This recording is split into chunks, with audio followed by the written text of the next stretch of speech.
Kalau ada orang lagi tunggu 12. Siapa yang baru?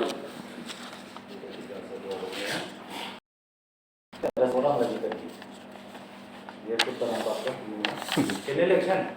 Dia ada satu orang lagi itu rasanya Kenelek. Tak pasti pula. Oke, kita akan start. Sebab kita dah makin ramai. Patutnya tak boleh ramai. Itu dalam satu tempat itu sebab musim Covid kan. Patutnya kita buat keluar, tapi luar dah selesai. Oke, saya akan buat secepat mungkin. Untuk yang renew, tumpang saja, tak ada masalah. Sepatutnya renew lebih mudah lah. Untuk yang baru, kita paksa explain lebih sepatutnya. So, saya akan explain mana yang mampu. Yang renew, kalau dapat nanti cut, terus boleh keluar pendapat.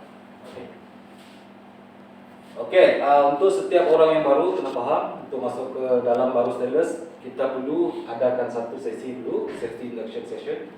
Untuk dapatkan satu yang kita panggil induction card. Untuk induction card tu, validity dia setiap 6 bulan. So, selepas 6 bulan, dia kena buat renewal. Macam orang tua lah. Datang sini buat renewal sebab apa? Kita nak ingatkan balik. 6 bulan yang lepas, kadang-kadang sudah lupa. Okay. Kadang yang kita takut, kalau dia dah biasa buat kerja 6 bulan tu, cara yang betul tak ada masalah. Takut cara yang salah dia amalkan sehingga 6 bulan, setahun, 2 tahun. Kalau tak ada refreshment, dia ulang benda yang salah setiap masa sebab dia dah tak ingat. Dia ingat benda tu dah biasa, betul lah bagi dia kan. Tapi bagi safety, benda tu salah. Macam tu. So, masuk kelas tujuan untuk refresh. Yang baru untuk tahu. Untuk tahu apa kita punya peraturan dan undang-undang kasih. Actually, kita punya peraturan undang-undang sama aja dengan kilang-kilang lain, tak ada jauh beza. Mungkin berbeza mengikut keperluan kilang itu sendirilah. Kalau kilang yang lebih strict, dia lebih strict. Semacam kita handle besi saja, so tak strict sangat. Untuk driver lebih ringan. Untuk yang bekerja di dalam kilang, semestinya lebih berat sikit dia punya PPE. Contoh. Okey. Ada beberapa benda yang kita nak sampaikan kat sini. Pertama adalah berkenaan dengan PPE. Yang ini hot topic lah. PPE full nama dia Personal Protective Equipment. Mana-mana kilang pun mengamalkan benda yang sama. Okey. Safety helmet perlu ada. Kalau kerja dekat plant, safety Google dia plug. Itu kena ada. Ada baju seluar biasa. Lepas tu safety boot. Mask. Sekarang mandatory lah mask kena pakai. Pergi mana-mana pun kena pakai mask. Tak pakai mask kena saman ya. Dekat sini pun sama. Mungkin dia tak saman 1,000, tapi RM50 mungkin sama juga. So duit juga. Jadi pastikan benda ni semua ada. Yang pelan streskan bahagian ini mesti ada juga. Dia nampak kecil je kalau macam saya punya kecil je. Boleh simpan lah. Kalau saya nak pakai, saya keluarkan je. So, benda ni tak nampak lah. Dia tak macam helmet. Kalau kita letak mana-mana tu nampak helmet dia ada kan. Tapi benda ni, seboleh-boleh kalau masuk dalam plan, ini dua ni, kena ada. Mesti ada. Sebab safety kalau tengok tak guna pun, contoh, dia ada, tapi dia letak dekat sini. Kalau masa bekerja dia letak dekat sini, pun bagi safety itu salah lah. Dia berhak bagi saman ya. Ambil tindakan lah, saman bentuk apa kita tak tahu. Biasanya dia keluarkan saman, berbayar. Okey, baju dan seluar biasa, tapi selalu dekat sini ada masalah. Baju yang datang dia guna singlet. Okey, kita nak menggunakan baju yang jenis ada lengan. As long as ada lengan, pendek ataupun panjang, tak ada masalah. Nipis, tebal, kalau tebal lebih baik. Okey, macam seluar, kita tak nak seluar pendek. Okey. Kita nak ada seluar panjang sahaja. Okey, tapi seluar panjang, bahagian yang koyak-koyak itu semua pun tidak digunakan masuk dalam. Okey.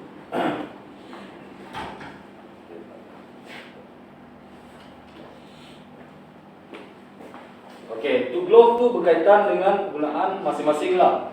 Okey, kadang-kadang kita hairan kenapa driver lori cedera tangan dia, luka bahagian tangan. Sebab apa?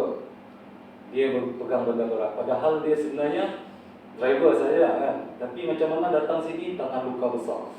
So yang itu kita rasa pelik sikit. So sepatutnya guna common sense. Kalau pegang benda tajam mesti ada glove. Ataupun kerja dia tu memerlukan glove, guna glove lah. Kalau tak guna glove mungkin dah satu kesalahan. Okay? So benda ni pastikan ada. Jangan tertinggal, kadang-kadang remeh, panas kita tak nak pakai. Tapi bagi safety, dia orang punya kerja, tengok kesalahan kita. Kalau kita tak pakai, itu peluang kita ada kerja. Kalau mereka dapat finding sebab kita tak guna, itu nampak bekerja lah dia orang kan.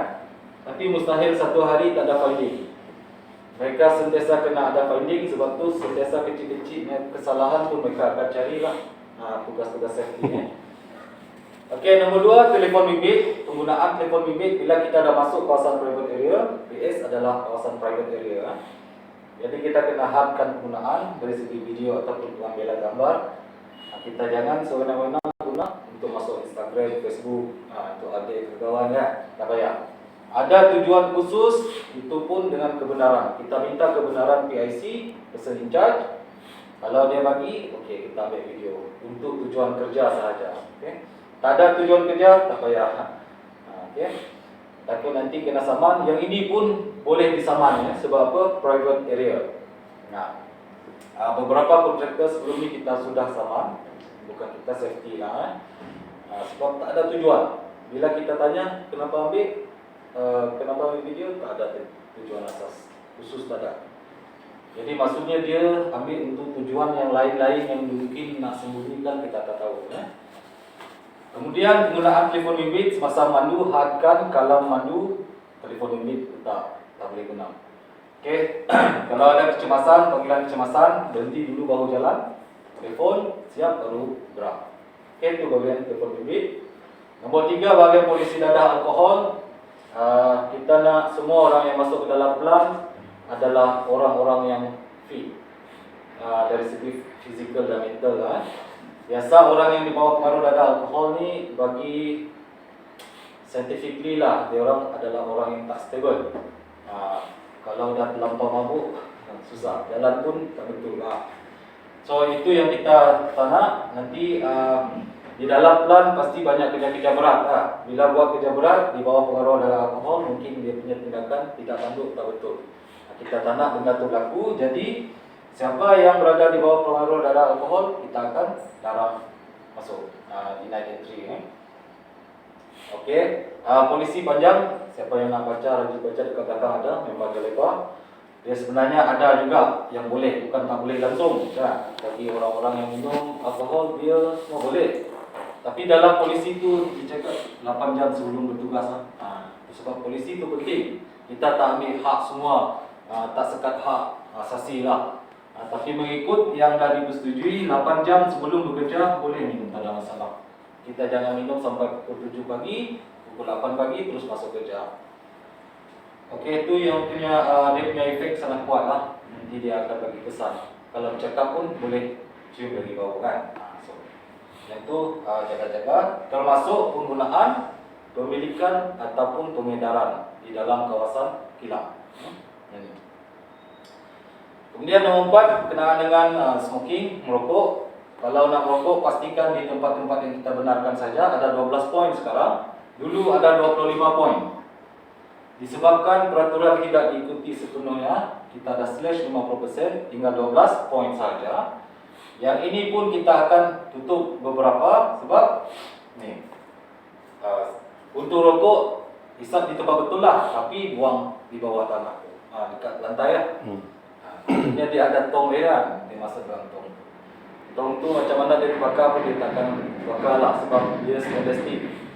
So kebersihan sebenarnya tu. Okay.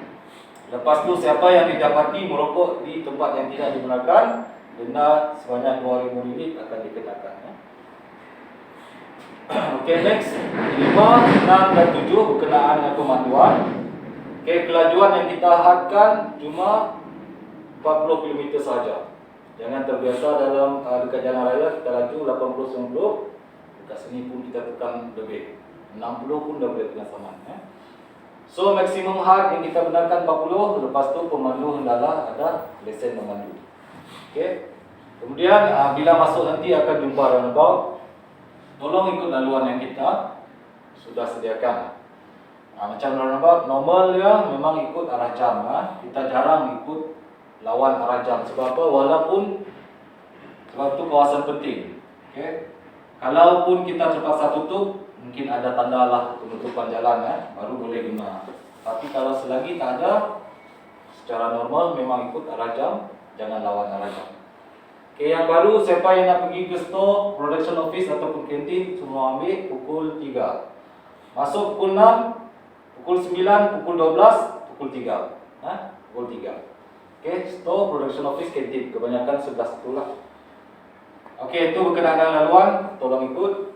Lepas tu parking. Sebab tadi kita dah terkantor ada 2 buah kereta tadi. Kita tak cek, kita tengok bos pula tengok. Okey, reverse parking. Reverse dekat sini, satu tempat parking sini, satu lagi dekat main office, especially dekat dalam lah. So semua dalam keadaan reverse parking. So kena ikut ya. Dia ada sebab dia, tapi tak apa. Sebab dia sebenarnya mudah. Untuk memudahkan pergerakan semasa berlaku kecemasan kita tak payah nak buat apa reverse lagi. Kita dah siap-siap reverse parking. Kalau ada apa-apa berlaku, terus masuk kereta, gerak. Okey, kemudian parking kereta tak boleh terlampau dekat dengan mana-mana pintu kecemasan, termasuk main door ataupun shutter door. Okey, main door ni ada pintu kecil untuk manusia lah, untuk kita masuk ke dalam pelan Lepas tu shutter door, dia pintu sebelah tu untuk kenderaan buat loading unloading di dalam pelan. Sorry, kalau dia tak masuk, sorry. Dia baru renew. Bukan baru. Ada orang tengok. Ada. Kita Zaki. Bagi tahu Zaki. Ambil IC dia bagi ke Zaki. Lama. Okey, bahagian sini tadi Okey, main door untuk manusia, shutter door untuk kenderaan. So, kita manusia kalau nak masuk dalam pelan tak boleh ikut shutter door. Okey, sebab apa? Sebelum ni pernah berlaku mechanical fail. So, benda ni berat dia makan tan lah. Dia mungkin 1 tan, 2 tan, 3 tan, kita tak tahu. Berat memang berat sebab dia besi. Katakanlah mechanical fail, kita lalu dekat sini. Kalau dia jatuh, rana. Itu sebab kenapa kita tak nak kita tanpa kenderaan masuk ikut laluan ni Dia besar memang besar, selesa tapi berbahaya. So penggunaan ini kalau kita lalu safety nampak, dia akan follow. Dia akan pergi tulis surat. Sebab itu adalah breach lah Sebenarnya sudah tidak mengikut peraturan yang ditetapkan. Sebab itu kita buat benda macam ni nak bagi tahu mana yang boleh dan boleh So salah satu benda yang sangat penting, biasanya orang akan lalu ikut sini sebab nampak besar selesa lah untuk lalu Tapi sebenarnya salah. Itu sudah menggapai keselamatan dia sendiri. Okey, itu berkenaan dengan parking. Saya tahu tadi penggunaannya macam mana. Nombor 8 yang ini terbaru, mungkin 6 bulan lepas, setahun yang lepas siapa yang datang. Yang ni hati-hati sikit. Sekarang kita dah tak makan dekat kantin disebabkan COVID-19, macam-macam cara kita dah buat dulu. Ada yang kita pangkat, tanda, tapi tak boleh diikuti. So management decide tutup kantin tu, operasi tetap, tetapi tak boleh makan kat situ. Ataupun nanti sudah lapar, dah agak kan bekerja di kantin, sudah lupa. Dia itu kan. Security akan 3 kali sehari datang. Kantin ambil video dan ambil gambar untuk dihantar kepada bos bahagian management. So berhati-hati jangan diambil gambar ataupun ada di dalam video. Bila yang kita dapat pada koridor dah masuk dalam gambar, mereka akan proceed dengan sama. So benda ni mudah aja, elak aja, jangan makan kat situ. Sentiasa ingatkan kawan, takut nanti benda lupa ni tak ada ubat. So cara dia ingatkan kawan-kawan dia lah. Nanti kawan lapar, memang lapar kena makan kan. Tapi tempat tu tak boleh digunakan untuk makan sekarang. Sudah ditutup. Okey. Nombor 9 untuk kontraktor, untuk driver, siapa yang driver tak perlu. Untuk driver ini dan ini tak payah. PTW adalah permit to work. So sebelum memulakan kerja di sesuatu tempat di dalam pelan, Okey, pastikan PTW telah diluluskan sekiranya melakukan kerja-kerja di bahagian hot area. Ini hot area. Hot area, kategori hot area mungkin dalam confined space ataupun underground ataupun tempat-tempat tinggi ya. Mesti mendapatkan kelulusan melalui PTW. PTW permit to work, orang US yang akan sign. So kita just pastikan dulu. So siapa bos? Kat sini bos dalam grup tersebut. Pastikan kalau PTW tak lulus lagi, jangan hantar pekerja masuk bekerja dalam. Sebab sebelum ni ada yang dari saman. Bukan mengabaikan, mungkin kesilapan atau salah faham. Tujuan dia mungkin dia anggap benda tu dah lulus, tapi sebenarnya belum. So 100% lulus dulu. Pastikan 100% lulus supaya tak timbul salah faham. Baru kita hantar bekerja untuk bekerja di dalam kawasan tersebut ya. Okey, yang ini orang BS yang akan buat. Kita just tengok pastikan benda tu ada tak ada. Sebab apa? Sebagai pekerja, sebagai kontraktor, saya nak pastikan dulu PTW lulus. Sebelum saya masuk ke dalam kawasan berbahaya, kan? Kawasan underground contoh, oksigen tak ada, mungkin ada leaking, ada gas leaking. Dia orang kena buat uji kaji dulu, tempat tu selamat tak untuk bekerja. Kalau tak selamat, saya dipaksa bekerja sana, saya tak nak. Okey. Kecuali ada precaution lah, sebab tu mereka kena luluskan dulu. Kalau tak lulus, jangan bekerja kat situ. Okey, itu berkenaan PTW. BCMS untuk Kenlek, untuk abang dari mana bang? Company apa? Pos. Pos. So perlu BCMS. Mana-mana kontraktor yang tidak ada kad permanent, dia perlukan BCMS. BCMS ini adalah singkatan untuk Visitor Contractor Management System. Okay, dia boleh dibuat per hari, sama ada per hari, per minggu ataupun per bulan.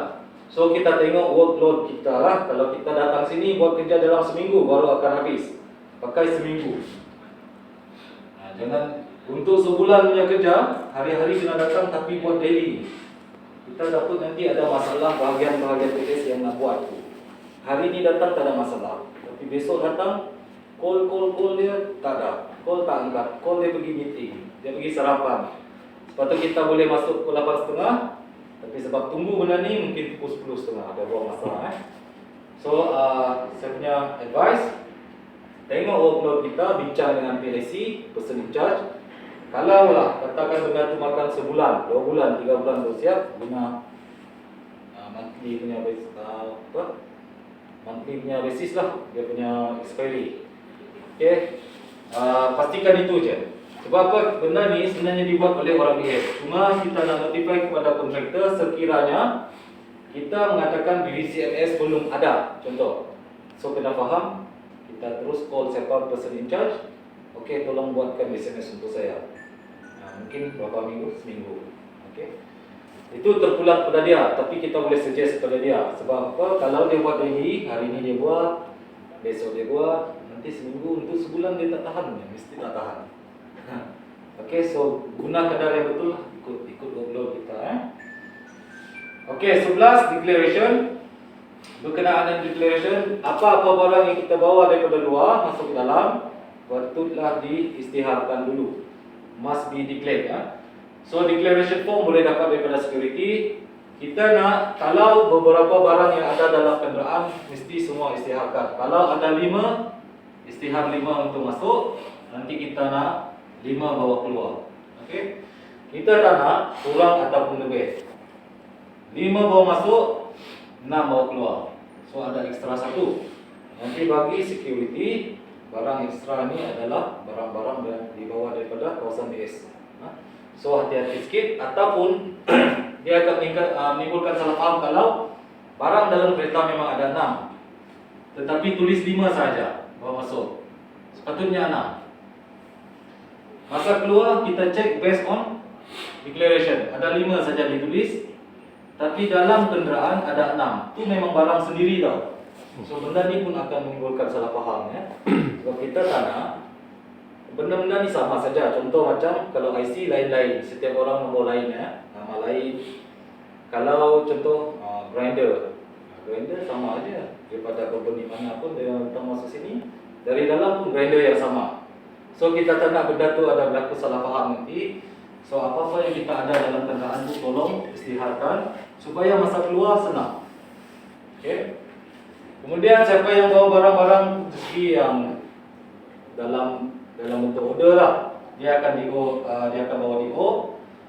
Ataupun satu lagi keadaan sekiranya diperlukan untuk membawa barang BS keluar daripada kawasan BS untuk send for repair contoh. Ataupun on material, kita bekerja sebulan, takkan hari-hari kita bawa barang yang berat tu kan. First day kita datang, bawa masuk, kita ada declare. Third, fourth, fifth, sampai sebulan tu last 30 hari kita dah habis siap bekerja, kita nak bawa barang, kita balik. Sebab dulu kita istihar 10 contoh. Contoh genset kita dah bawa masuk. Satu genset lah. Hari kedua kita tak bawa masuk, kita tinggal ke dalam, tak ada masalah boleh. Tetapi lepas hari ketiga, kalau dia baru dikeluarkan daripada kawasan BS must be with MDP. Ini MDP ni kita panggil Material Declaration Permit untuk menjadikan dia sebagai surat untuk membawa barang tu keluar. Okey, nama dia MDP. Itu on material, kita sendiri punya. Kalau BS punya pun MDP juga, tetapi ada certain reason, mungkin send for repair contoh. Okey. Sebab tu apa-apa barang yang keluar perlu ada surat. Sekiranya tak ada surat, katakanlah orang BS kata, okey, tolong bawa keluar. Barang ni adalah barang tu send for repair. Tapi MDP tak ada. Kita bawa keluar tak? Tak. Kena. Sebab apa? Transporter yang akan dapat masalah nanti. Kita akan interrogate, investigate kat sini. So buang masalah. Nanti masalah akan timbul ya. Sebab apa? Surat tak ada. Barang tu dibawa keluar tapi surat tak ada. Dia pakai verbal saja. Kalau pakai verbal dia boleh deny. Ada surat kita bagi keluar je, tak ada masalah. Tak ada surat kita reject kat sini. So itu berkenaan dengan declaration. Lepas tu poin ke-12 emergency untuk yang baru, especially yang baru, pergi ke tempat baru kita sentiasa kena check surrounding. Walaupun saya dah lama ke sini, kalau saya pergi ke bahagian satu bangunan yang baru, saya pun kena check surrounding dulu. Okay, first sampai ke situ check surrounding, kalau dia selamat proceed kerja. Tak selamat terus lapor kepada pihak safety ataupun security untuk ambil tindakan lah. Okey, kemudian study ke mana pintu keluar masuk. Macam contoh bilik ni, satu pintu dekat sini. Kalau ni pintu terkunci, masa emergency saya boleh keluar ikut. Lengkap. Tu option nombor 2 saya lah. Okey, tu kita mau check exit door. Lepas tu kat mana assembly point kena tahu. Sudah keluar, takkan kita duduk tepi saja kan? Tak boleh. Tempat tu mungkin lebih orang kata masih berbahaya lagi. So tempat yang dianggapkan selamat adalah assembly point.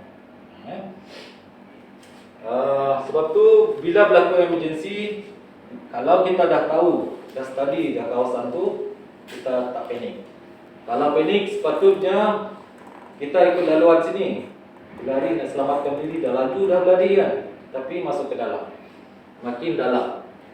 5 orang cari dia pun tak jumpa sebab dia dah masuk ke dalam sesat. Okay. So yang itu berkenaan dengan emergency. Okay, this one last but not least, point number 30. Ini arahan KKM ya untuk kita terus beroperasi. Mungkin sejak setahun yang lepas lah kita dah amalkan. Yang ini without fail mesti ambil suhu dulu. Okay, datang sini mungkin tuan-tuan lupa nak ambil suhu. Kita akan suruh ambil suhu. So masa tu bagi kerjasama, jangan marah. Benda tu memang terpaksa kita amalkan. Ambil suhu, tak ada masalah suhu, terus scan MySejahtera.